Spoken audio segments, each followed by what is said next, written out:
Bueno, arrancamos tema nuevo. Seguimos en cronograma a pesar de un feriado imprevisto y a pesar de repetir media clase, la última clase, lo cual me preocupa.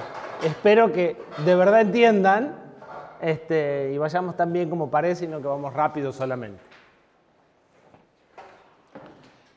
Este tema es el último tema que va a entrar en la evaluación del parcial. Vamos a avanzar hasta el tema de estructura del microcontrolador. Vamos a empezar algo del tema de interrupciones. Normalmente no lo hacemos, pero este año hay un feriado largo que enrieda las semanas. Así que sí vamos a empezar el tema 6. Este es un tema muy importante. De todas formas vamos a ver muy poquito antes del parcial. ¿Sí? Pero hasta acá es hasta donde entra el parcial. Hasta este tema. Vamos a seguir viendo ensamblador, pero ahora se supone que ya más o menos conocemos todas las instrucciones. Vamos a ver estructuras de programación. Algunas ya vimos y vamos a terminar de ver el pantallazo completo de cómo se programa en Assembler, y en realidad también vamos a estar viendo cómo se programa o cómo funciona un compilador de un lenguaje superior. ¿Sí? No en detalle, pero nos vamos a empezar a hacer una idea un poco más clara. Para eso vamos a ver tres cosas. Vamos a ver un detalle de cómo se manejan las variables. Vamos a ver, vamos a recordar qué son las pilas y cómo se usan. Y vamos a ver cómo impacta eso en subrutinas, que es el equivalente a las funciones o procedimientos de C. ¿Sí? O de cualquier lenguaje superior, subprogramas en definitiva. ¿Qué era una variable global? Para ustedes en C. O en Java. Es una variable que es visible en todos los procedimientos, métodos o lo que corresponda al lenguaje en el que están trabajando. Pero las variables globales, además de ser visibles a todos los procedimientos, tienen otra característica. Se asigna el espacio para las variables globales antes de comenzar la ejecución del programa. En realidad, la asignación de espacio se hace en tiempo de compilación. ¿Sí? Pero cuando el programa empieza a ejecutar, ese espacio ya está reservado.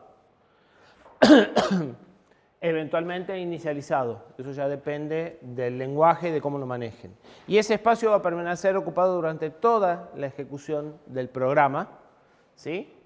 Y cualquier parte del programa va a poder leer o modificar ese valor almacenado. Eso es lo que estamos hablando de la visibilidad. Pero es visible a todos los procedimientos porque en realidad existe durante toda la ejecución del programa. ¿Sí? Eso es lo que cuadra con la definición de variable que deben de haber visto en informática, que seguramente no se acuerdan, que es un nombre asociado a una dirección de memoria. ¿Sí? Eso es exactamente lo que imaginaríamos. Ya vimos cómo manejar ese tipo de variables globales en Assembler. ¿Cómo se hace?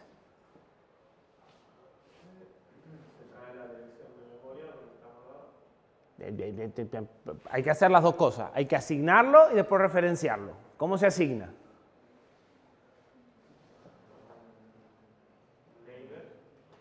Un label, un punto space, un punto word, cualquiera de esas, una la había inicializado, el otro no, en la sección data. Eso es lo que reserva el espacio. ¿Sí? Y le asigna el nombre. Y después cargan un puntero con la etiqueta, manipulan lo que apunta a ese puntero y con eso leen o escriben la variable. ¿Sí? Perfecto. ¿Qué pasa con las variables locales?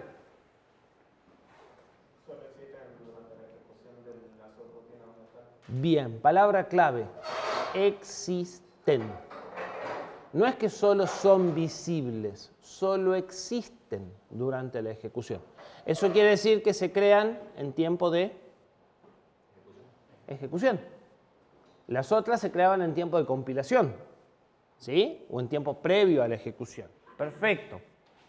Entonces, existen en realidad, si vamos a generalizar, en un ámbito, ¿sí?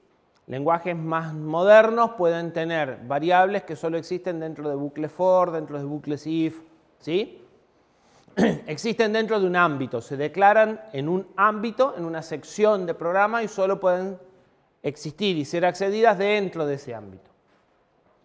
La asignación se realiza cuando la ejecución del programa ingresa a ese ámbito. ¿Sí? O sea, en el momento en el que yo la declaro, en ese momento, cuando el programa llega a ese punto, se asigna el espacio para la variable. Y solo el fragmento de programa que está en ese ámbito, ¿sí?, es el que puede acceder a la variable. Cuando termino el ámbito, por ejemplo, cierro la llave del for, la variable se desasigna, deja de existir y el espacio es liberado. ¿Sí? Tenemos asignación dinámica, no asignación estática. ¿Está claro? Bien. Esto también lo deben de haber escuchado alguna vez, probablemente ni se acuerdan ni entienden muy bien qué significa, pero el compilador de C y la mayoría de los compiladores dividen la memoria en 3 partes. Algo de esto lo pueden haber visto incluso en estructuras de datos, porque en estructura de datos ustedes deben de haber usado... ¿Qué usan en estructura de datos del lenguaje? ¿Qué lenguaje usan? Java, deben haber usado new. ¿Sí? New es el equivalente a malloc, que probablemente entonces no lo conozcan, pero hacen lo mismo. ¿Qué hace? Obtiene datos, espacio de dónde. ¿Pero de qué parte de la memoria? En mi época, Griselda lo repetía mucho, del heap. New y malloc toman espacio del heap. Ni de la pila, ni de las áreas estáticas. Las áreas estáticas son las variables globales. ¿Sí? El stack es lo que vamos a usar para variables. Esto es variables globales. Esto es variables locales y llamadas a procedimientos. Deberían de haberlo escuchado alguna vez. ¿Sí? Pero hay una tercera área que se llama heap, que es un área dinámica que se utiliza con 2 sentencias específicas del lenguaje para tomar y devolver bloques de datos, que es el heap. Normalmente el compilador va a organizar esto así. Si esto es toda el área de datos o el área de memoria RAM, va a poner el segmento estático, que lo puede determinar en tiempo de compilación, al inicio, el heap como un área que crece así,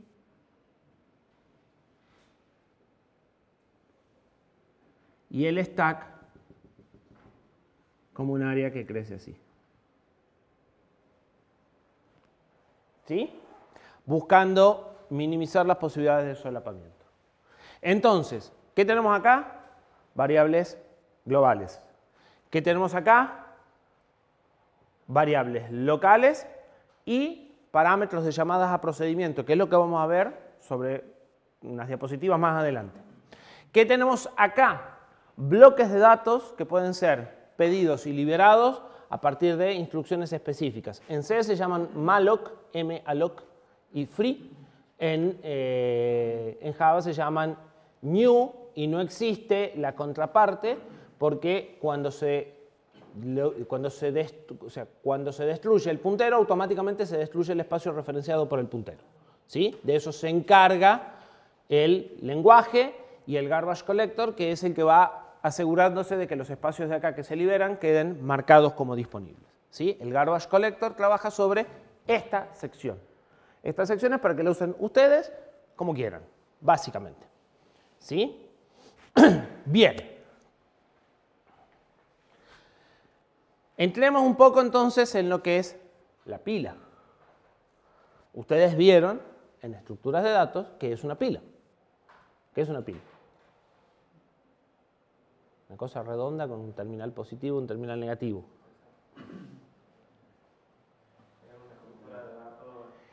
Es una estructura de datos lineal, muy importante la aclaración, yo no me la acordaba, que tiene 2 operaciones asociadas, ¿sí? Y en los cuales se puede acceder únicamente al primer elemento de la estructura, ¿sí? Haciendo operaciones de push y de pop. Claro, es una estructura LIFO. La última que entra es la primera que sale. ¿Cómo implementaron un stack? Con listas enlazadas. Por Dios que no. ¿Solo con listas enlazadas? Nos enseñaron un poco con array, con vectores, pero casi nada. No lo programamos. Si ustedes tienen un array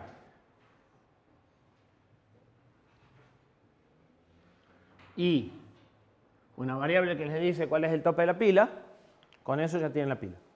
¿Sí? Ponen en este lugar, mueven, cuando sacan lo que está apuntado y ponen en el que está apuntado. ¿Sí? Entonces la implementación más simple que pueden tener de un stack es un array y un puntero o un índice de dónde está el tope de la pila. Bien.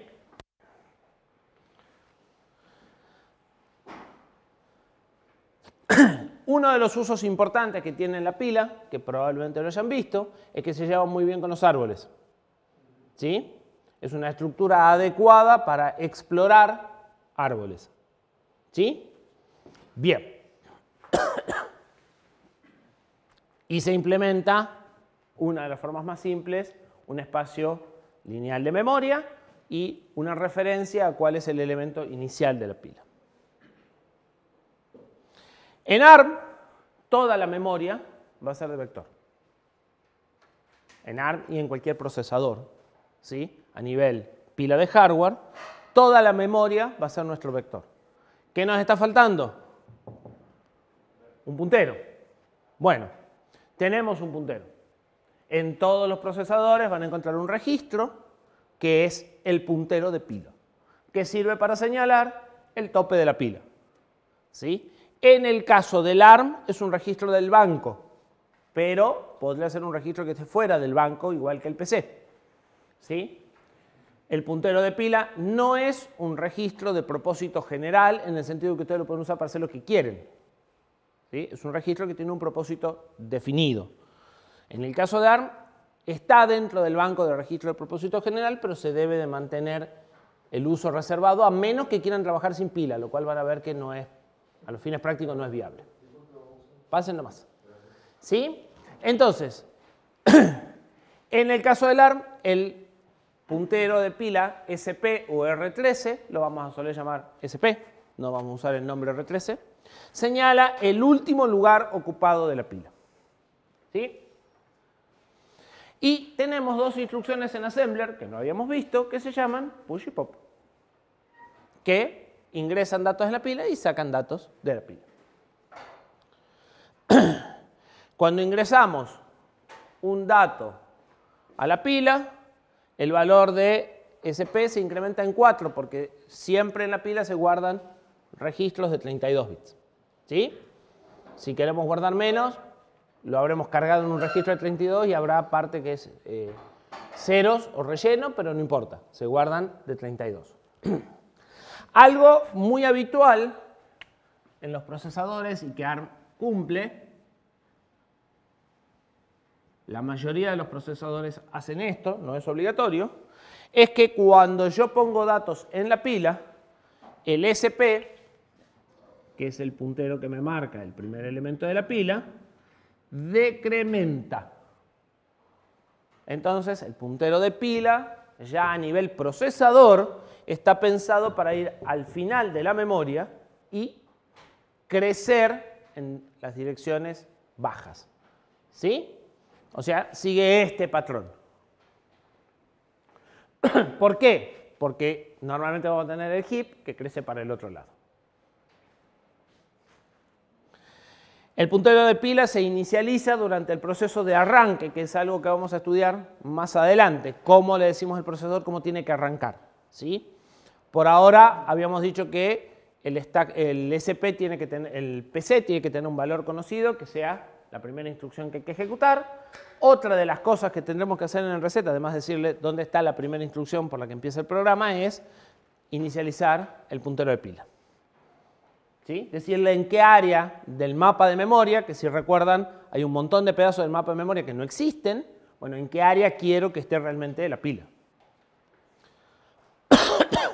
Y ustedes la podrán inicializar en cualquier lado con una instrucción LDR o add, ¿sí? Porque es simplemente cargar el valor inicial del R3.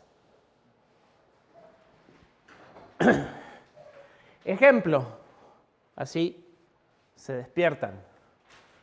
Supongamos que el puntero de pila está apuntando a algún lado, ¿sí? Como el puntero de pila apunta al primer elemento, si está vacío, va a apuntar normalmente a una dirección inválida, ¿sí? Supongamos que R0 tiene el valor 1, R1 tiene el valor 2 y R2 el valor 3. Si yo hago push R0, se guarda el 1 y el puntero se mueve de este valor que puede existir o puede ser un dato, o sea, puede ser un dato que ya está en la pila o puede ser una dirección que no existe al lugar donde guardo y muevo, pongo el primer dato. Con push R1 pongo el segundo, con push R3, R2 pongo el tercer dato y si los quiero sacar en los mismos registros en los que estaban, la secuencia de pop tiene que ser inversa, ¿sí? A ver, nadie me obliga a sacar en R2 lo que estaba en R2, lo puedo sacar en R1, lo puedo sacar donde yo quiera, ¿sí? Pero si quiero dejar todo como estaba, entonces tendré que hacer pop R2, pop R1 y pop R0, ¿sí? Fíjense que lo que estamos haciendo son accesos indexados pre y post incrementados, usando a SP como puntero, ¿sí? O sea, tampoco estamos complicándonos demasiado para implementar el push y el pop. Casi que ya estaban. ¿Sí?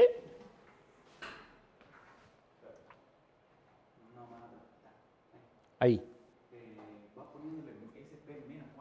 Sí, porque dijimos que que cuando el stack crece hacia las direcciones bajas. Entonces, cuando agregás datos, resta y cuando sacás, suma. Eso es porque el stack va del fondo de la memoria hacia arriba y el heap es el que va al revés, ¿sí? De todas formas es un detalle que en algunos momentos les hace falta, pero no es más que un detalle. Lo importante es que si acá resté, en el otro sumé. Eso seguro, ¿sí?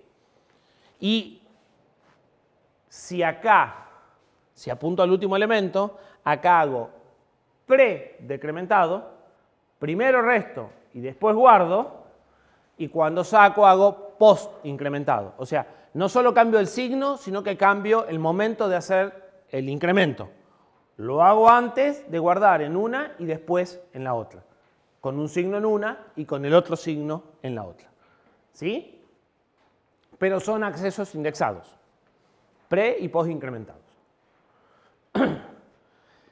Sin embargo, tenemos dos instrucciones específicas. Entonces, en lugar de hacer un str sp, que sería una posibilidad de hacerlo, ¿sí? O sea, esto podría haber sido un str r0, sp, 4, signo de admiración. Y sería lo mismo que pop r0. Pero pop R0 es más legible. ¿Estamos de acuerdo? Bien. En otros procesadores, el stack podría crecer al revés. Podría estar inicializado en direcciones bajas y crecer hacia altas. Son muy pocos los procesadores que hacen eso. La mayoría siguen a este, o este es muy representativo.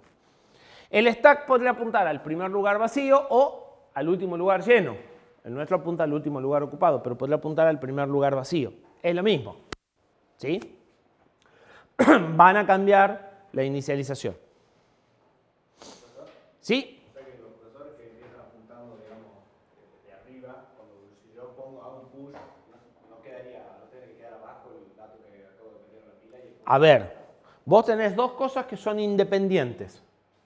¿A quién apuntás y para dónde creces? Entonces,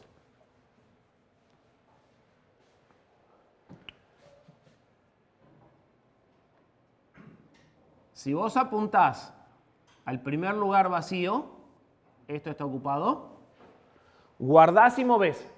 No importa si hacia arriba o hacia abajo, pero guardás y movés para hacer el push.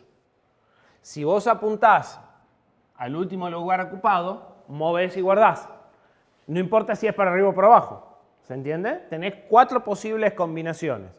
La más habitual es la que tiene este. O sea, la más típica es esta.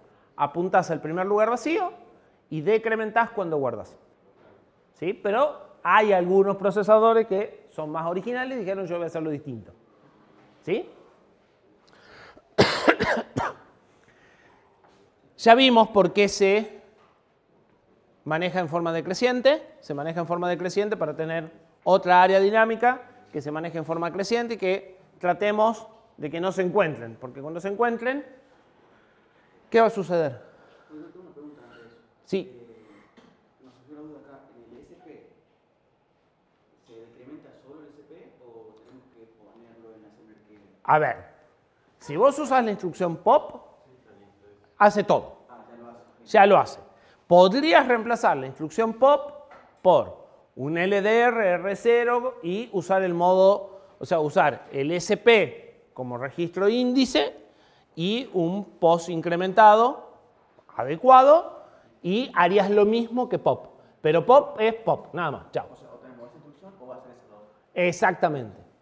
Normalmente los procesadores te dan la instrucción y usas POP y push. No usas modos manuales. ¿Sí?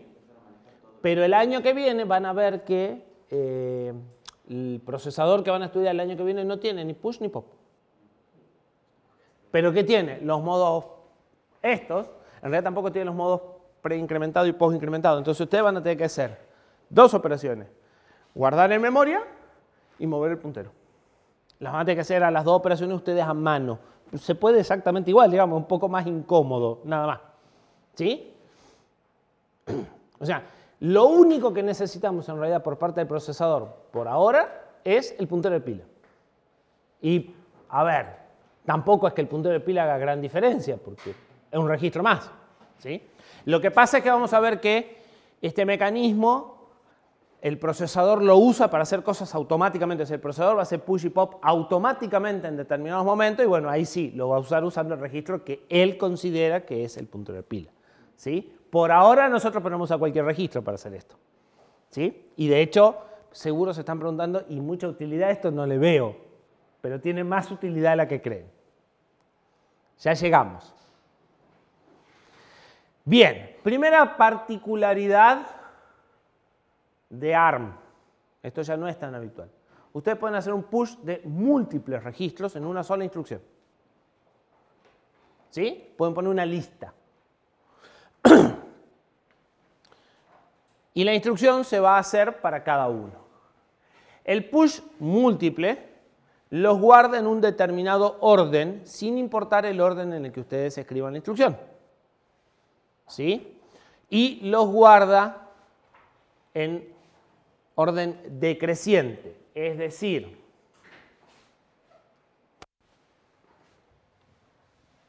vamos a dibujar grande que si no, no se ve la grabación. Si ustedes hacen push R7 o R4 a R7, va a poner R7, R6, R5, R4. ¿Sí? Sin importar el orden en el que lo escriban. Porque pueden poner R4-R7, pueden poner R4, R5, R6, R7, pueden poner R7, R6, R4, R5. Hagan lo que hagan. Si lo hacen en una sola instrucción, él los va a guardar en este orden. ¿Sí? Si lo hacen en 4 instrucciones, bueno, lo va a guardar en el orden en el que hayan ustedes puesto las 4 instrucciones. Pero si lo hacen en una, él ordena y guarda en ese orden. ¿Sí? Obviamente, si tienen un push múltiple, tienen un pop múltiple y el pop es equivalente al push. Entonces, también va a sacar en el orden inverso al que el push, sin importar cómo lo hayan escrito. ¿Sí?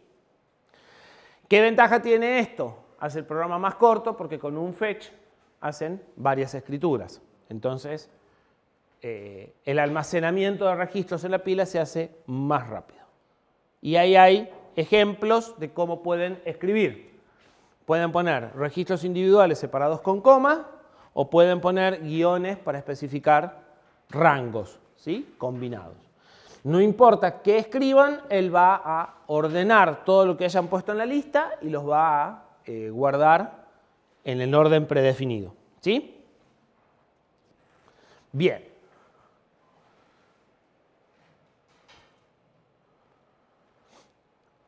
Volvamos a las variables locales. Las variables locales se reservaba memoria en tiempo de ejecución. Entonces, ¿cómo se implementa la variable local? Moviendo el puntero de pila. Yo tengo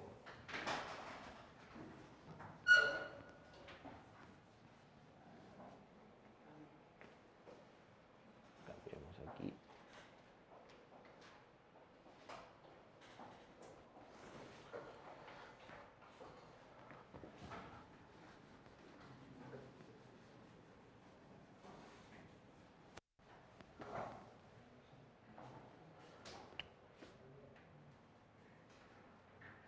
El compilador, o lo que sea, tiene toda la memoria RAM, suponiendo que es un solo bloque.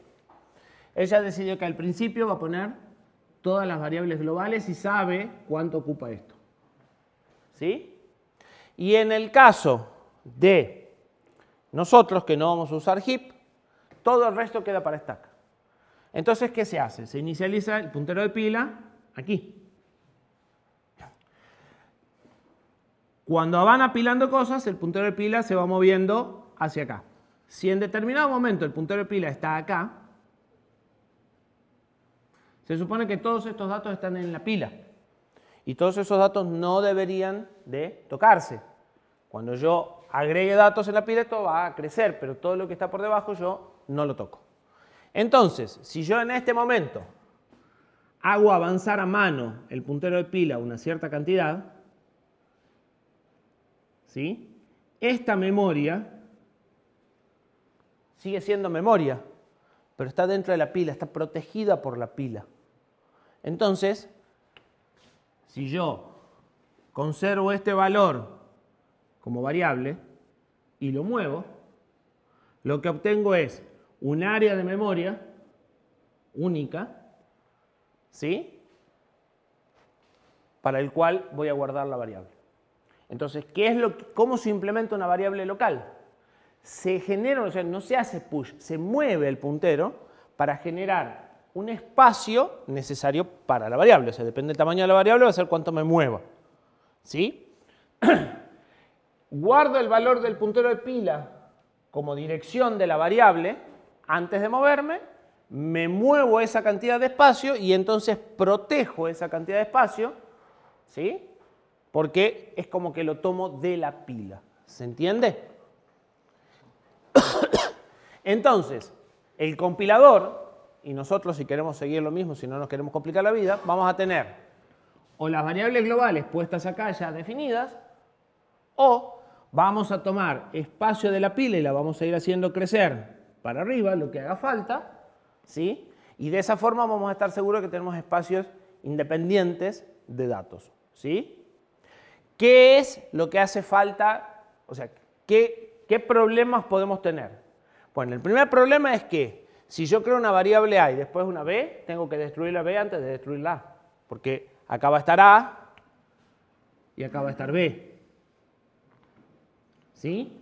Por eso, o sea, los ámbitos normalmente están anidados. Si ustedes piensan en que yo les dije que en un for declaro una variable y adentro de otro for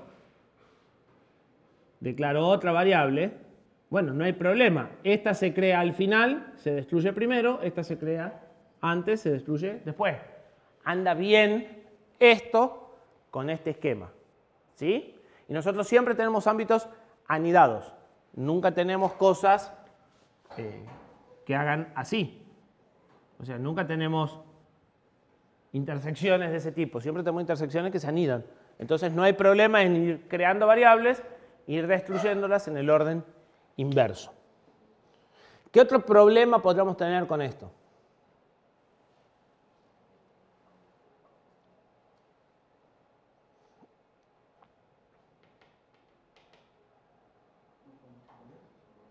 ¿No lo ven?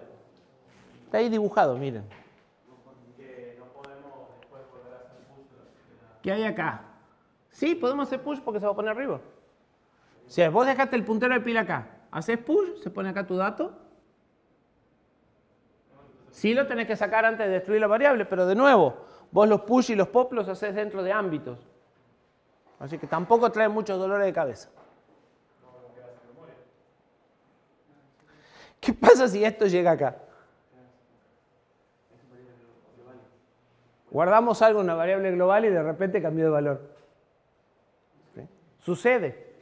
Los famosos problemas de desbordamiento de pila, que si ven alguna vez los parches de seguridad, son estos. Es cuando la pila crece hasta acá. ¿Hay métodos de control? Sí. Pero ese es el problema de la programación. ¿Sí? Hay ciertas formas de asegurarse de que la pila no invada ciertas zonas, pero no tiene la granularidad o es lo suficientemente complejo como para que no se aplique todo lo que se debería. ¿Sí? Y en nuestro caso no va a haber nadie que nos salve. No hay sistema operativo, no hay nadie. O sea que nosotros podemos perfectamente pisar las variables con las pilas y no nos vamos a dar cuenta. ¿Sí? Lo que vamos a ver es que las variables cambian de valor mágicamente y no sabemos por qué. Bien. Entonces, ¿cómo vamos a crear una variable local? Vamos a hacer espacio en la pila. Porque nosotros sabemos que todo lo que sea memoria, que va desde el puntero de pila hasta el final de memoria, es memoria que tiene valor y que no la puedo usar. ¿Sí? Es memoria que está utilizada, tiene datos guardados. ¿Sí? Por eso el heap se va a poner en este lado si es que hace falta. ¿Sí? Bien. Eso es importante porque nosotros les vamos a empezar a pedir que usen variables locales. Y las variables locales, como se crean en el tiempo de ejecución, las van a tener que crear ustedes por código. O sea, ustedes van a tener que hacer espacio en la pila, obtener la dirección de la variable y después devolver la pila a su lugar. ¿Sí? Eso voy a hacer la aclaración, es para el laboratorio 2, no para el laboratorio 1. O sea, el laboratorio 2 sigue siendo assembler, pero usando este tipo de cosas. ¿Sí? Bien.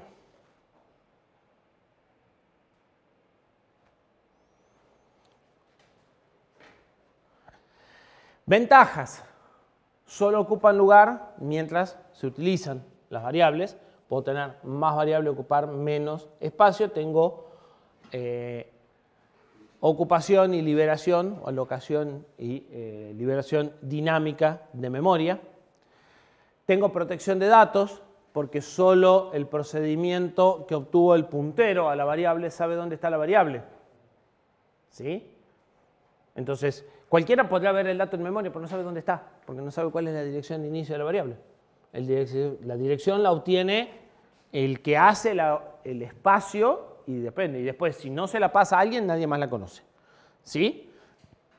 Entonces, por eso es que las variables locales solo son visibles en el ámbito, porque solo en ese lugar sé dónde está el puntero. Y tengo algo que nos va a interesar bastante, que es que obtengo la capacidad de tener código reentrante, que para ustedes en este momento podrá ser un sinónimo de código recursivo, pero en realidad no es lo mismo reentrancia que recursividad. El código recursivo es reentrante, pero ustedes pueden tener código reentrante sin que sea código recursivo. ¿Qué es código reentrante?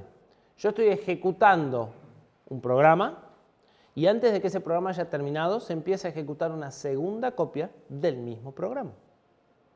En recursividad lo ven claro, porque yo empecé a hacer la primera llamada y en el medio llamo a mí misma para hacer una segunda. Pero eso también ocurre cuando tienen multiprocesamiento en cosas como estas máquinas. Porque tienen dos procesos que están ejecutando el mismo código.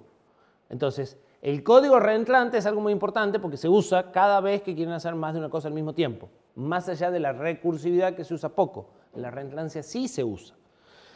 Como ustedes, cada vez que empiezan a ejecutar el código, van a separar su espacio de pila y van a crear sus variables, no hay ningún problema en ejecutar 2 veces el mismo programa, aun cuando no haya terminado la primera copia.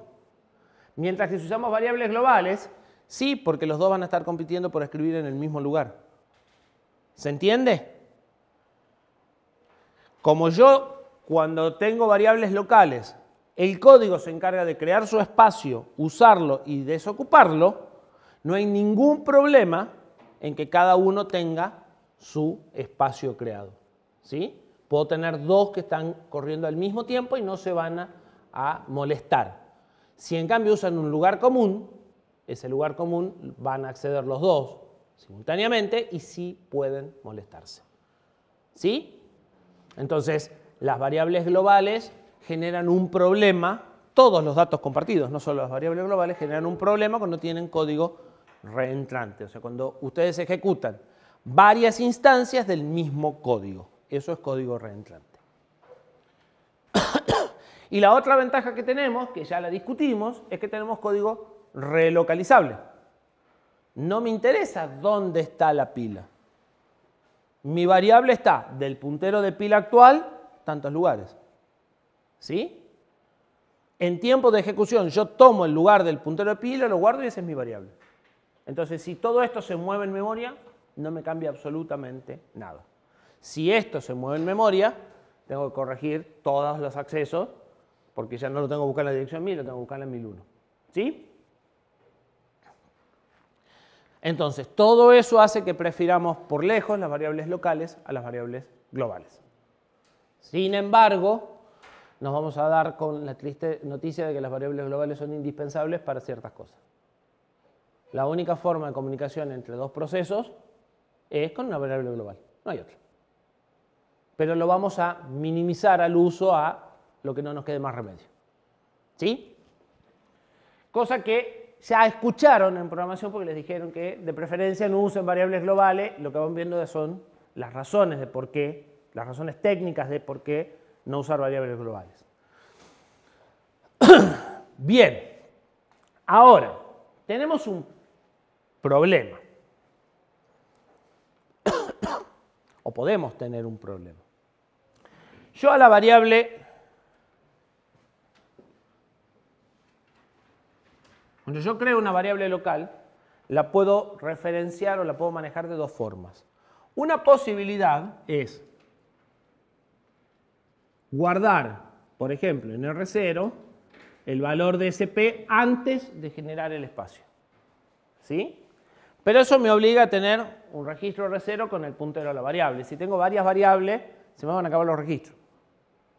Entonces, otra posibilidad es que yo haga todo el espacio que necesite para las variables, deje el puntero de pila acá, y después le diga, mi variable contador está en SP+1, y mi variable dato a buscar está en SP+3. ¿Sí? Entonces, pongo el puntero de pila acá, o sea, genero el espacio, no guardo la dirección de inicio, no me hace falta. Genero el espacio y sé que en SP+1 está una variable, en SP+3 está otra variable, en SP+5 está otra variable. Y esto es contador, esto es índice y esto es carácter. ¿Sí? Entonces, cuando quiero acceder a contador, leo SP+1. Ya no necesito un puntero para cada una. Ahora, ¿qué pasa si yo en ese programa, en algún momento quiero usar la pila? Apilo un dato y lo que estaba en SP+1 ahora está en SP+2 o en SP+5. Y ya no queda muy bueno que un rato sea SP+1, un rato sea SP+5, te van a terminar perdiendo. Perfecto. Para eso, para resolver eso, existe lo que se llama stack frame, ¿sí? O puntero de marco de pila. ¿Qué es? Si guardo el SP acá en un registro, en nuestro caso va a ser en R7. Entonces, guardo el valor inicial del SP en R7. Mis variables van a ser R7 más 1, R7 más 3, R7, en este caso menos, porque lo guardé al inicio. ¿Sí? Y quiero irme para acá. Mis variables van a estar acá. Y el SP queda acá. Si yo apilo cosas, se mueve el SP, pero el R7 no. Entonces, hago la ubicación por bloque completo. A ese bloque lo manejo como R7, R7 más 1, R7 más 2, R7 más 3, R7, depende de los espacios que tenga. ¿Sí? R7 se queda quieto y SP es el que se mueve. ¿Sí? Ese R7, en otros procesadores hay un registro específico para hacer eso mismo, con nombre específico. En ARM se usa R7 y no tiene nombre específico, pero es lo que se llama puntero de marco. ¿Qué es lo que te está marcando tu bloque de variables privadas? ¿Sí? Entonces vos podés usar la pila por encima y a las variables las referencias no respecto al puntero de pila, sino respecto al puntero de marco. Y ese es constante durante tu procedimiento. ¿Sí? ¿Está claro eso? Entonces, nosotros vamos a hacer espacio para todas las variables de una sola vez. Vamos a guardar el valor inicial del puntero en R7. Y a las variables las vamos a usar como R7, R7 más 5, R7 más 3, R7 más 1, depende de los tamaños que necesitemos. De esa forma se van a manejar las variables locales. Son todos menos en realidad, porque si yo guardo el SP justo antes de moverme, las variables están en direcciones menores. ¿Sí? Sería, pero no tiene por qué ser menos 4. La pila vive alineada a palabras. Pero si vos tenés un byte acá, podés accederlo en SP-1 sin ningún problema. ¿Sí? Ahora, no busques una palabra en SP-3. Ni busques una media palabra en SP-1, porque eso te va a dar dolor de cabeza. SP o R7 son múltiplos de 4, garantizado. Vos podés poner 4 bytes y accederlos en R7 menos 1, menos 2, menos 3 y menos 4. O R7 menos 1, menos 2 y menos 3. No hay ningún problema. ¿Sí? Si querés poner una media palabra, la tenés que poner de forma tal de que tengas menos, o sea, R7 o R7 menos 2. ¿Sí? Ese cuidado sí tenés que tener. O sea, la alineación sigue estando. Cuando ustedes reservan espacio en la pila, tienen que reservar múltiplos de 4, pero después no tienen por qué usarlos como múltiplo de 4. Los pueden usar de 1. ¿Sí?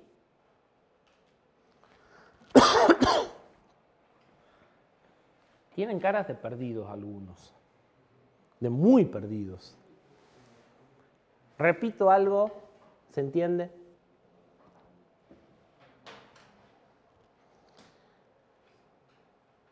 ¿Para qué sirve todo esto? Además de para manejar variables locales que realmente se utiliza también para subrutinas. El stack va a estar vinculado a las subrutinas. Generalmente cuando ustedes escriben un programa tienen fragmentos de código que se repiten y que la idea es no escribirlo n veces, sino escribirlo una vez y ejecutarlos n veces. Estos bloques de código pueden variar levemente alguno de sus operandos y entonces vamos a necesitar además parametrizar ese bloque de código para alterar levemente el comportamiento en función de los parámetros que les mandamos. ¿Sí? Conocen esa definición porque la usaron en los métodos y en las funciones. Van a ahorrar tiempo, memoria y esfuerzo si estos bloques se escriben una vez y se ejecutan todas las veces que hagan falta. Y además, esto también lo usaron, ustedes podrán usar bloques escritos por otra gente y ahorrarse tiempo. Incluso podrán usar bloques escritos por otra gente que ustedes no sabrían escribir y, sin embargo, resolver su problema. Bien. Desde el punto de vista de implementar sistemas complejos, nosotros ya lo vimos en el procedimiento del reloj, donde pensar en subrutinas o pensar en subprogramas nos permite hacer un diseño que se llama top-down. pensamos grandes bloques de funcionalidad, ¿sí? Sin preocuparnos en cómo se va a implementar esa funcionalidad, y después tomamos cada uno de esos bloques y los vamos pensando e implementando, ¿sí? Esos bloques normalmente se van a corresponder con subrutinas o métodos, ¿sí? Podrá suceder que ese módulo se explote de vuelta en varios pasos y que tengamos distintos niveles de subrutina, ¿sí? Bien. Eso permite todo lo que ya habíamos dicho, reutilización y trabajo en equipo.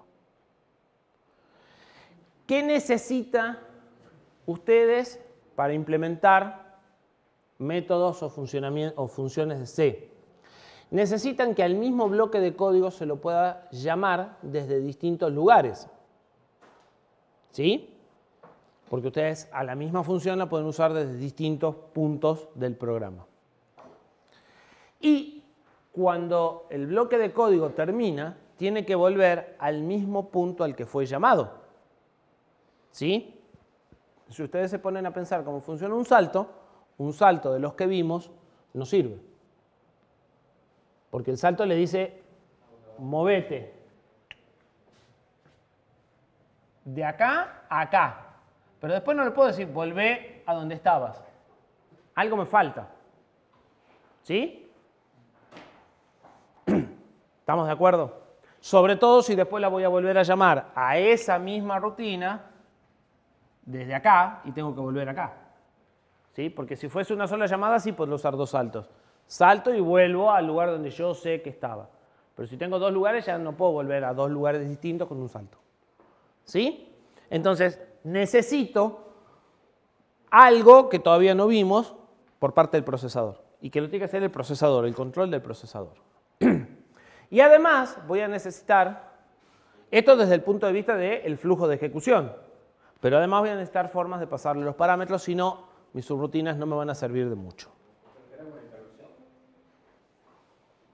Interrupciones, dos temas más adelante, tranquilo.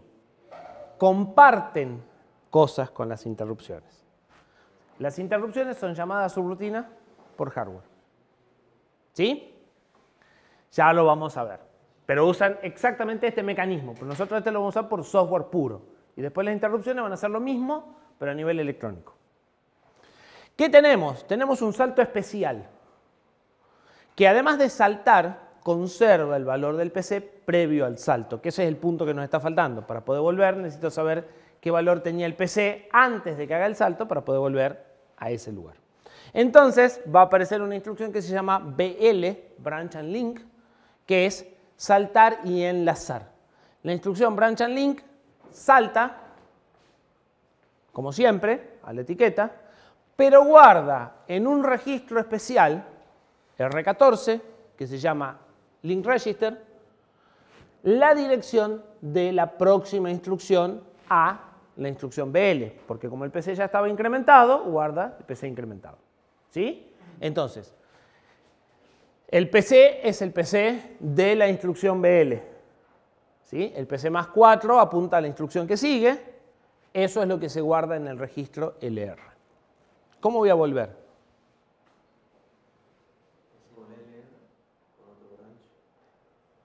Al otro branch sí lo conocen. Ya lo usamos en la clase pasada. No. El BX. Porque tengo que decirle, ahora poneme el valor del LR en PC. ¿Sí?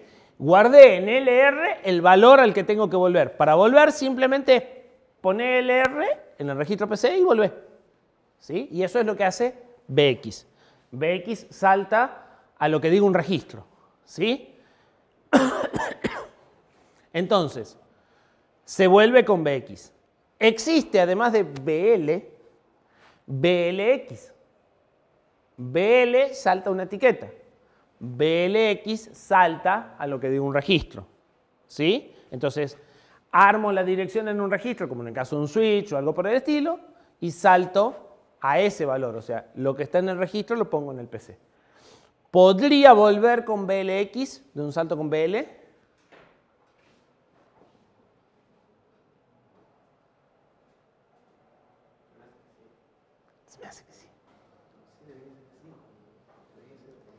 Sí, porque lo que yo necesito es esto. Esto no me sirve, pero tampoco me molesta. ¿Sí? Esto me dejaría la dirección de la última, de lo que sigue a la subrutina, que no me sirve para nada, en el registro de linkeo. ¿Sí? No me sirve, pero podría volver con un BLX. Normalmente voy a volver con un BX solamente. O sea, esta es la parte de L, esta es la parte de X. ¿Sí? ¿Se entiende? Bien. Ojo. Si vamos a usar etiqueta, no hay problema. Porque él ya sabe que estamos en thumb y que entonces la dirección 1000 de la instrucción le tiene que poner un 1 para el flag y todo eso. Pero si vamos a usar esta, guarda porque el último bit de este tiene que estar en 1 porque estamos en modo thumb. Nosotros normalmente no lo vamos a usar a esto. Como en LR ya se guardó con el bit, ¿sí? Cuando vuelvo no tengo nada que hacer. ¿Sí? El único problema es si salto a un registro, o sea, si hago esto. Ahí tienen que tener cuidado. Y la instrucción de retorno ya la habíamos visto. ¿Sí? Bien. Omitamos el último comentario por ahora. Eso que acabamos de ver, ¿cumple nuestros requerimientos? ¿Puedo llamar a una subrutina desde un programa y volver a la instrucción consecutiva? Sí. Tengo un programa. ¿Sí? Nosotros vamos a llamar por convención programa principal al programa que se está ejecutando antes de llamar a la subrutina. Ahora, esto en realidad podría ser otra subrutina. ¿Sí? Este es el programa llamador. Vengo ejecutando el programa y tengo una instrucción BLSA. Esto estará por acá abajo en algún lado. ¿Sí? Yo lo pongo al costado, pero en realidad esto está en memoria lineal, está por acá abajo. ¿Qué hace esta instrucción? Guarda R1, que sería la etiqueta de la instrucción que sigue, en el LR. Y comienza a ejecutar el código que está a partir de la etiqueta SA. Cuando llega al final y encuentra BXLR, recupera el valor que había guardado, que sería el equivalente a la etiqueta R1, pero que se hace dinámicamente, yo no lo puedo hacer con etiquetas a esto, ¿sí? Y continúa ejecutando lo que esté acá. Si en otro lugar yo acá tengo de vuelta un BL, lo que se va a guardar es la instrucción que sigue. Y eso es lo que no puedo hacer con etiquetas. No podría poner acá un salto a dos etiquetas distintas. ¿Se entiende? Sí me sirve entonces. Ahora, ¿qué pasa si quiero anidar subrutinas? O sea, ¿qué pasa si yo tengo una subrutina que hace algo y quiero usar en otra subrutina a esa subrutina? ¿Con ese esquema funciona?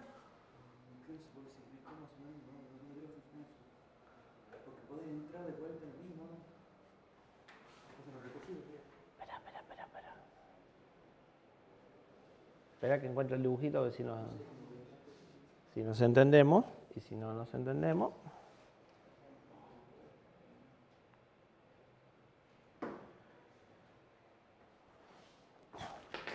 Lo dibujemos acá. Antes de... Porque el dibujito tiene la solución, entonces no tiene gracia.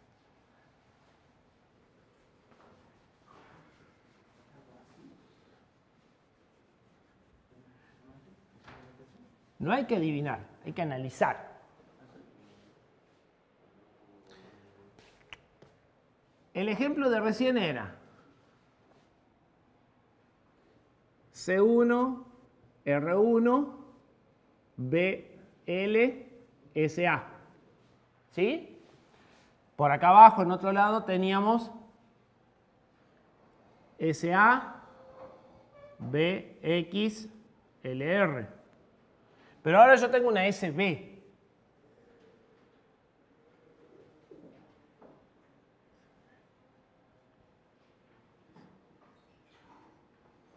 Y acá, en un C2, hago BL, SB.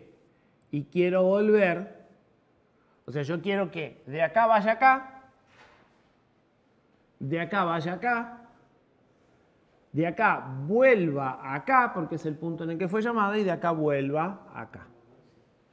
¿Ocurre eso? No, porque la dirección a la que hay que volver se guarda en un registro específico. Exactamente. Cuando yo hago esto, guardo R1 en el R. Si vuelvo en ese momento está todo bien. Pero cuando yo hago esto, se guarda RR, no sé, RR en el R. Y la R1, que todavía la necesito porque no volví, la perdí. Entonces, este mecanismo anda muy bien, pero si no han ido. Si han ido, tenemos un problema.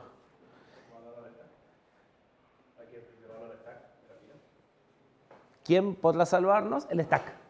¿Sí? El stack era compatible con árboles. ¿Qué estamos haciendo? Recorriendo un árbol, el árbol de subrutinas. ¿Sí? Las llamadas a subrutinas se pueden graficar como un árbol. Porque esta podría llamar a otra y entonces empiezan a ver el tronco, la rama y las hojas. ¿Sí? Bien. Ahí es donde entra la pila. No, no funciona porque se pierde. Y la forma de resolverlo es que esta subrutina haga un push LR antes del llamado. ¿Sí? Entonces, esta subrutina hace push LR, BLSB, vuelve, cuando vuelve, recupera con pop LR y entonces sí funciona. ¿Sí? Y ahí está el ejemplo numérico. Tenemos la pila en algún lado. Tenemos el LR. En el primer llamado, la primera dirección de retorno se guarda en el R. Y hasta ahí va todo bien. SA tiene que hacer un push de LR, ¿sí? Y entonces cuando haga el BLSA no va a haber problema porque si bien voy a perderlo acá, lo tengo acá. La instrucción, la subrutina A va a volver con BLLR. Pero la instrucción, la subrutina 2 puede volver directamente con POP-PC. Si quieren. Si no, pueden hacer POP-LR, BXLR, pero son dos instrucciones que hacen lo mismo. Ahora lo que necesito hacer es sacar el valor de la pila y ponerlo en PC. ¿Sí? ¿Se entiende? Y eso sí va a funcionar con todo el nivel de subrutinas que quiera. Pregunta para que discutan en el recreo. ¿Y por qué no hice push en la pila de una y listo?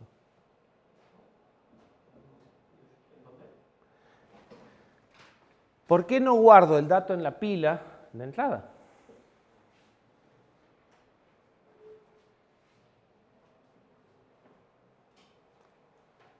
Si el LR me sirve solamente para esta subrutina.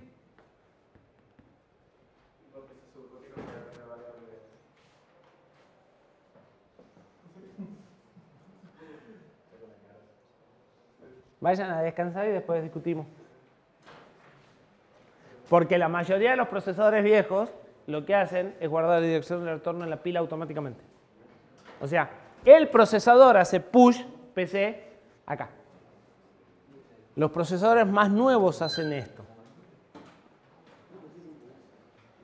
Después del recreo discutimos por qué se hace así. Les había dejado una pregunta. ¿Cómo era? ¿Me repite la pregunta? Los procesadores más antiguos guardaban la dirección de retorno directamente en la pila. ¿Sí? O sea, no existía el link register, sino que la instrucción BL lo que hacía era saltar y hacer un push del registro. ¿Sí? Porque vimos que la solución general, ¿sí?, la que nos va a permitir anidamiento y cualquier nivel de anidamiento, necesita de la pila. ¿Por qué entonces a estos muchachos se les habrá ocurrido desperdiciar un registro y hacer ese mecanismo y obligarme a mí a hacer el push en lugar de hacerlo como lo venían haciendo? ¿Se entiende cómo lo venían haciendo?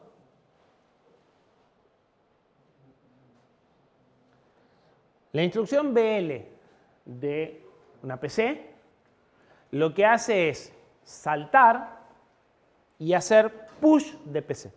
En lugar de guardarlo en LR, lo guarda en la pila directamente. ¿Sí? Entonces, en esta instrucción ya tengo SA en la pila. Y en esta instrucción tengo SB en la pila arriba. Y siempre vuelvo con pop PC. Ese es el mecanismo tradicional de los procesadores para llamadas a subrutina.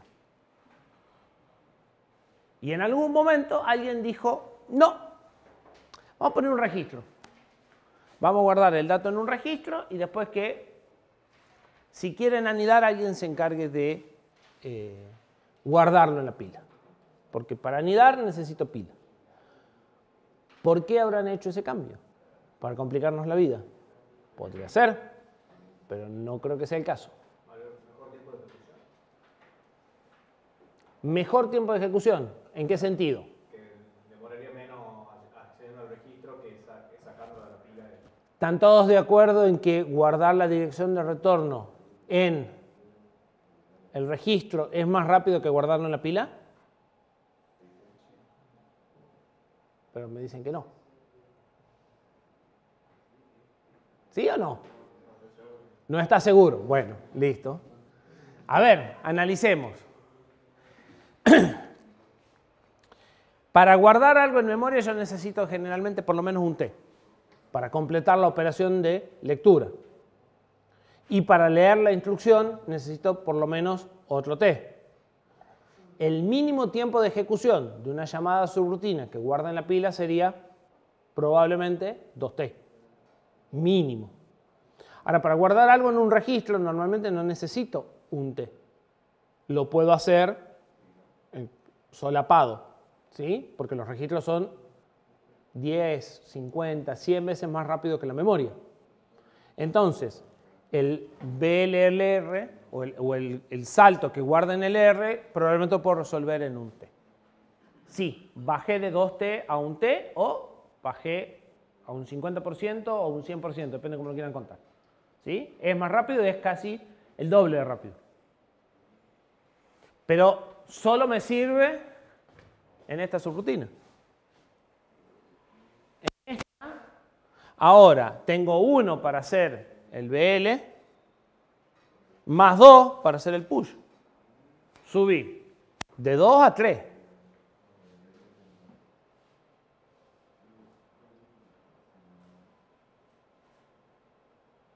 ¿Qué es lo que no vemos? En un programa, ¿cuántas de estas hay?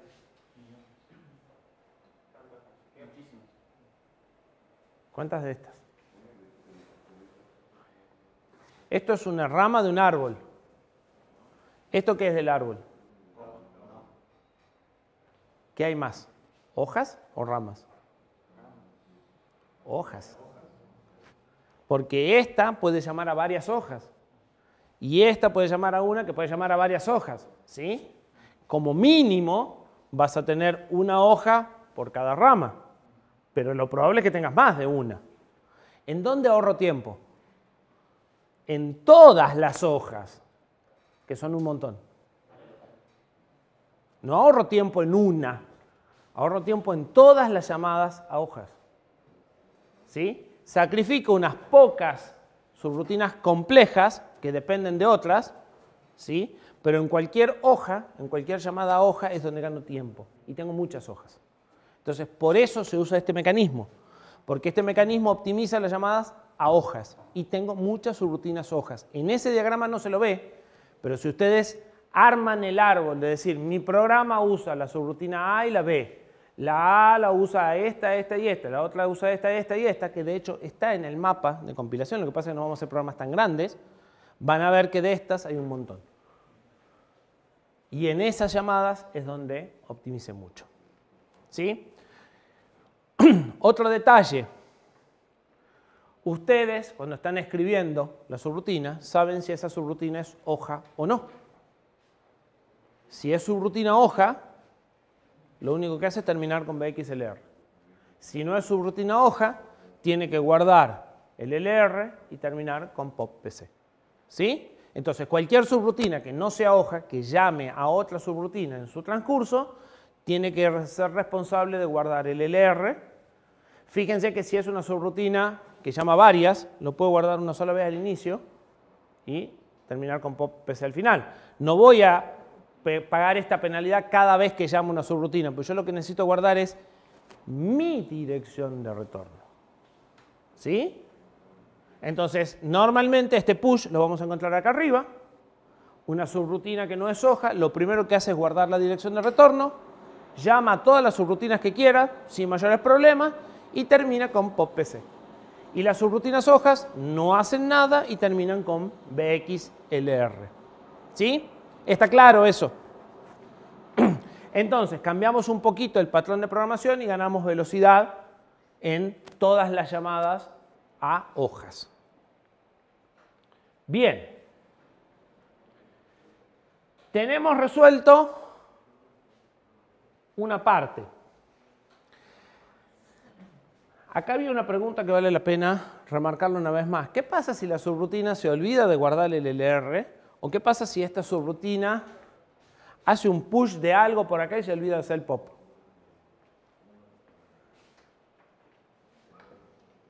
Esta subrutina se le da por, en algún lugar de por acá, hacer push R7. Y se olvida el pop.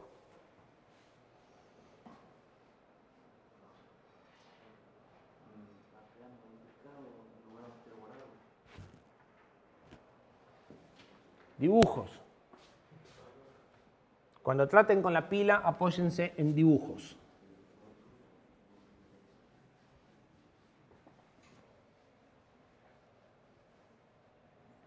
Estos dibujos. No hacen falta las direcciones, hacen falta la marquita de SP y qué están viendo. ¿Sí? Entonces decimos que tenemos un dato ocupado en la pila, que no sé cuál es, el puntero SP que señala la pila. Llamo a SA, eso se guarda en LR. Se hace el push LR. Entonces, ¿qué tengo acá? Lo que estaba en LR, que es la etiqueta R1. R1 y SP viene para acá. ¿Sí? Ahora, en algún lugar de por acá, hace push R5. ¿Sí? Esto es una etiqueta. ¿Qué voy a tener? El valor de R5, que Dios sabe qué será, 0x algo. ¿Sí? Y el SP viene para acá. Y ahora hago pop PC. ¿Qué sucede?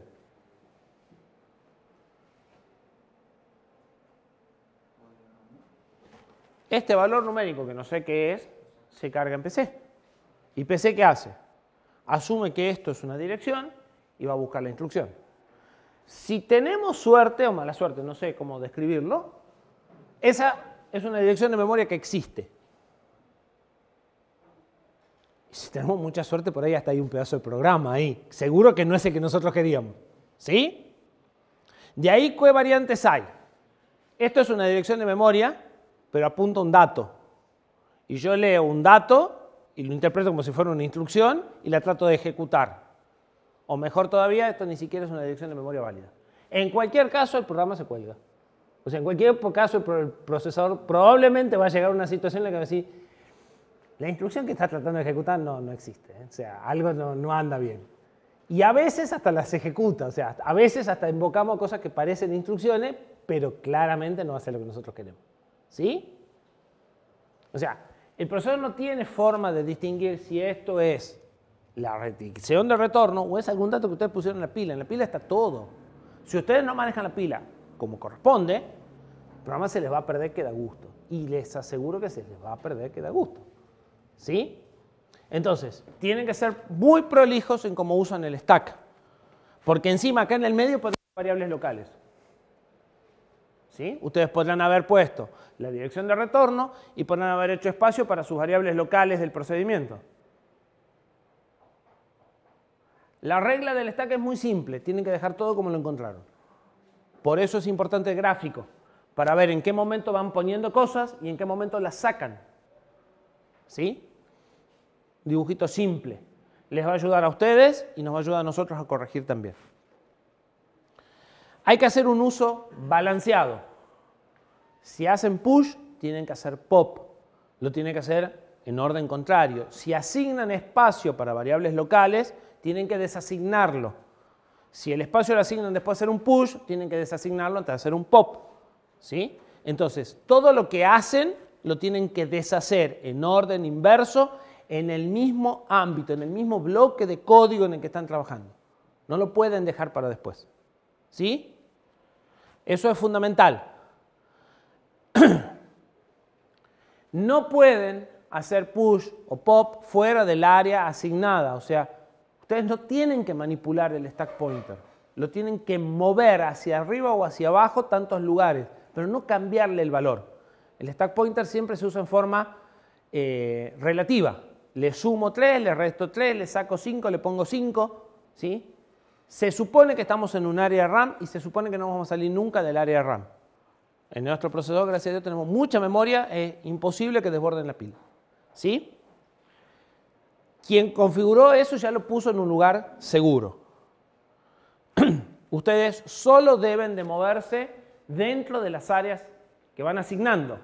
¿Sí? Si ustedes crean una variable o crean un espacio de 8 bytes, saben que esos 8 bytes del puntero para abajo son de ustedes, pueden hacer lo que quieran, pero no se pueden salir de esos 8 bytes. Porque si salen esos 8 bytes van a romper la dirección de retorno de ustedes, la dirección de retorno de otro, el valor de algún registro que esté guardado. ¿Sí? Entonces tienen que tener bien claro dónde se mueven y no salirse del espacio que tienen asignado. ¿Sí? O sea, el stack les da una forma muy segura de trabajar siempre que sigan estas reglas. ¿Sí? Claramente, la pila tiene que estar en RAM. No tiene ningún sentido tener una pila en memoria no volátil. No se puede superponer con otra cosa, no se puede superponer con flash y no puede caer en memorias no ocupadas. O sea, si acá arriba hubiese memoria no implementada y el stack llega ahí, vamos a tener un error. ¿Sí? No son cosas que les vayan a suceder. La RAM que tenemos es muy grande, mucho más grande de la que pueden utilizar. El stack está puesto al final de una de esas dos memorias que es enorme. Entonces, no van a tener problemas de que la pila se salga del lugar que en las PC o en la realidad sí podrían tener. Acá no lo van a tener. La memoria es infinita en comparación a lo que ustedes necesitan. Pero sí se van a equivocar de alguna operación y el programa va a dejar de andar y no van a saber dónde está el problema. O sea, van a encontrar que se van o a las rutinas de errores o que empiezan a ejecutar pavadas y no saben por qué. Normalmente porque rompieron la dirección de retorno. Tan simple como eso. ¿Sí? Bien. Esto resuelve el 50% del problema. Ya tenemos un mecanismo para llamar a subrutinas y volver, ¿sí? Sin importar el nivel de alineamiento que queramos. Pero dijimos que necesitábamos otra cosa para que esto sea útil. ¿Qué cosa? Había dos cosas que queríamos hacer para poder implementar métodos, funciones, procedimientos, como le quieran llamar. Llamarlos desde más de un lugar y volver al punto en el que estábamos y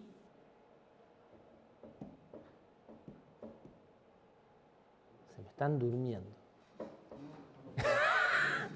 Pasarle parámetros. Si no le paso parámetros no me sirven.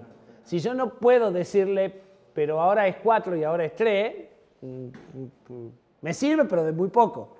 Son muy pocas las funciones que ustedes hacen que no tienen ningún parámetro y no devuelven ningún resultado. ¿Sí? No tienen utilidad. Entonces, veamos cómo vamos a pasar parámetros. Los parámetros son datos que ustedes le mandan a la subrutina para variar levemente el funcionamiento de la subrutina. ¿Sí? Y eventualmente también son los resultados que le pueda dar la subrutina. si es que es una subrutina que produce el resultado. Existen 4 formas de paso de parámetros. Por registro, por memoria, por la pila y por referencia. ¿Sí? Se usan todas. Sí, todas. Se usan todas. Cada caso tiene ventajas y desventajas. Sin embargo, se usan todos. Paso por registro. Más fácil, más rápido. Guardan los datos en un registro, nos ponemos de acuerdo. En R0 pongo la dirección. Programa principal, subrutina, listo, voy y busco en R0 el dato que quiero buscar. ¿Sí? Tan difícil como eso. Entonces, pongo los datos en registro de propósito general antes de llamar a la subrutina. Quedamos de acuerdo con la subrutina, qué datos pongo en qué registros. La subrutina los busca de ahí y si va a devolver datos también me los devuelve en un registro y me dice, ya sabemos en qué registro me voy a buscar qué resultado. ¿Sí? Extremadamente simple. Ejemplo.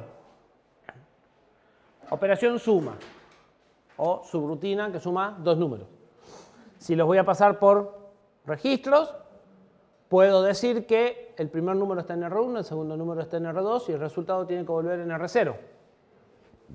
Y fíjense que la subrutina tiene una instrucción, casi como que no tiene sentido hacer una subrutina para eso, pero es justamente la idea es que veamos cómo pasamos los parámetros. ¿Sí? La subrutina ya sabe que en R1 y R2 están los valores con los que tiene que operar y que tiene que dejar el resultado en R0. ¿Sí?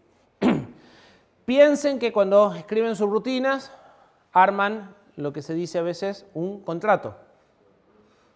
Definen cuáles son las responsabilidades de la subrutina y cuáles son las responsabilidades del programa principal.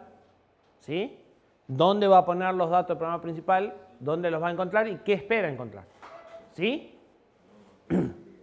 Esta subrutina espera encontrar 2 números en R1 y R2 y me va a devolver el resultado de la suma en R0. Ese es el contrato.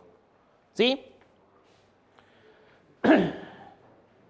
Ventajas. Quedaría nosotros asegurarnos de que efectivamente es lo que queremos que esté en ese registro para que la subrutina funcione. No nos vamos a, en general, asegurar demasiado de eso porque ya van a tener suficientes problemas con implementar la subrutina para además comprobar parámetros. ¿Sí? No, son parámetros. Vienen en R1 y R2. ¿Cómo llegaron a R1 o R2? Es problema del programa que llama. Acá les sería útil pensar que ustedes escriben la subrutina y un compañero escribe el programa principal y están trabajando el reglamento. A mí me dijeron que escriba una subrutina, que tome 2 registros y los sume. ¿Cómo pusieron esos datos ahí? No es mi problema, es problema de que escribe el programa principal.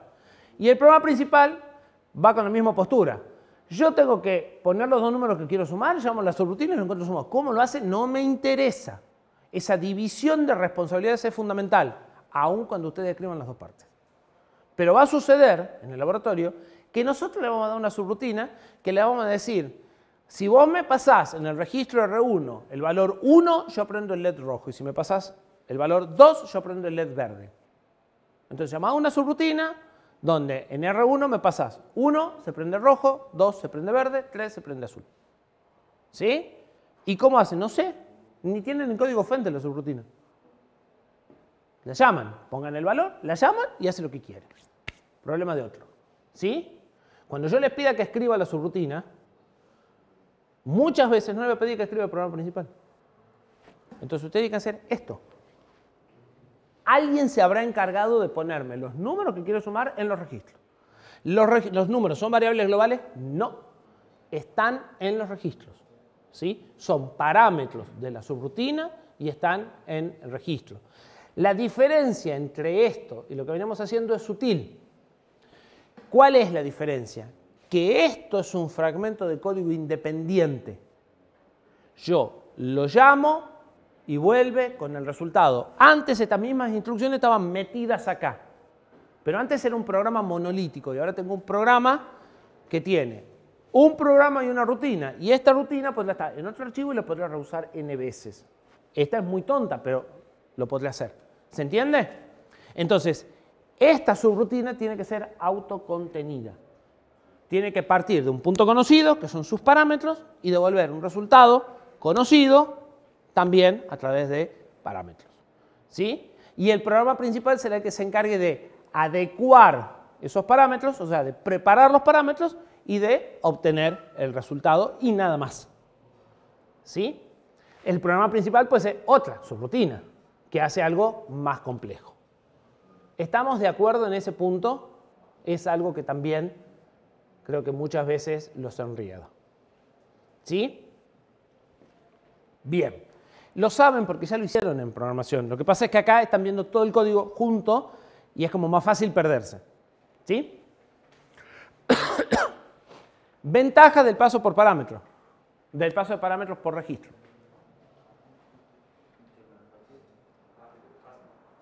Bien. Es rápido, es fácil. No subestimen la facilidad. Es rápido, es fácil y muchas veces los valores ya están en registro. O sea, no tengo que hacer nada, llamo a la subrutina y listo. ¿Desventajas? Son pocos registros. No puedo pasar ni cosas muy grandes ni muchas. No puedo pasar un array en un registro. No puedo pasar una estructura. No puedo pasar una cadena de caracteres en un registro. No puedo pasar ningún dato estructurado en un registro. Solo puedo pasar datos simples. ¿Sí? Entonces, bueno, me servirá para algunas cosas. Para otras, no me va a servir. Segundo, paso de parámetros en memoria. Yo, programa principal, te dejo en esa dirección de memoria el valor que quiero sumar. Vos, subrutina, andá y buscalo en esa dirección de memoria. En la dirección 1000 está el primer número y en la 1002 está el segundo número. ¿Sí? O sea, variables globales. Porque si están direcciones conocidas por vos y por mí, son variables globales. ¿Estamos de acuerdo? Entonces, los parámetros son almacenados en una zona de memoria conocida por el programa principal y por la subrutina. Y definida por el programa principal y por la subrutina. No pierdan de vista que nosotros compilamos esto al mismo tiempo, pero no necesariamente es así.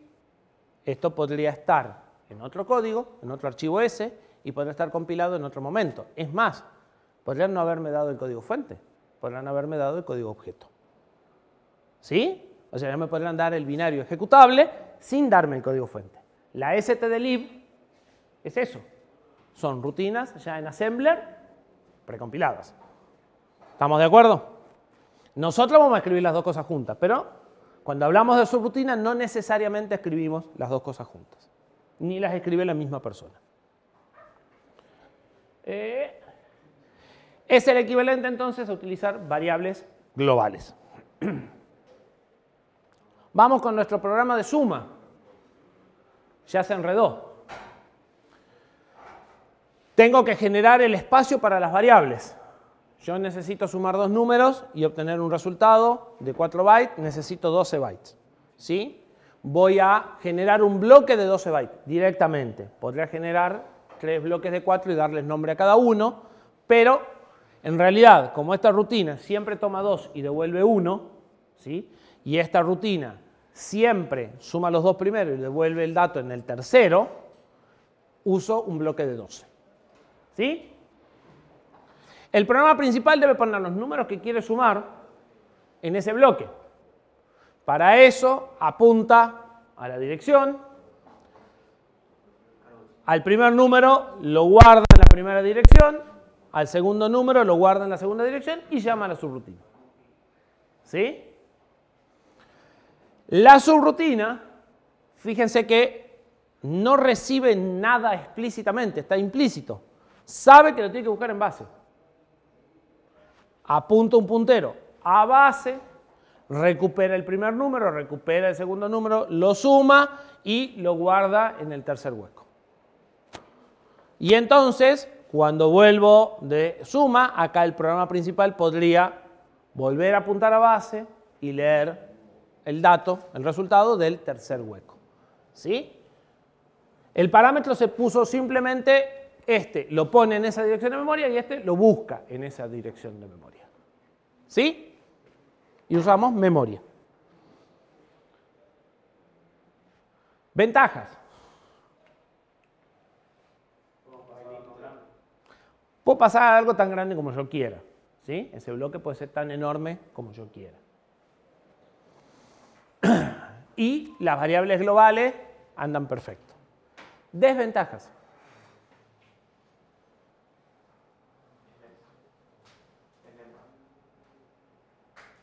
No necesariamente. En ese ejemplo es lento porque yo quería sumar el número constante 57 y el número constante 10. Y sí, para ponerlos en memoria se enrieda. Pero si yo quisiese hacer un procedimiento que busca una letra en una cadena, que ya lo vimos, y la cadena ya está en memoria, o sea, no tendría que preparar toda esa preparación del contenido de memoria, zafo. ¿Se entiende? En este ejemplo, bueno, tuve un poco de overhead para poner los datos donde quería, pero a veces los datos ya están ahí. Ya están en una variable global, entonces no me llevaría mucho problema que estén.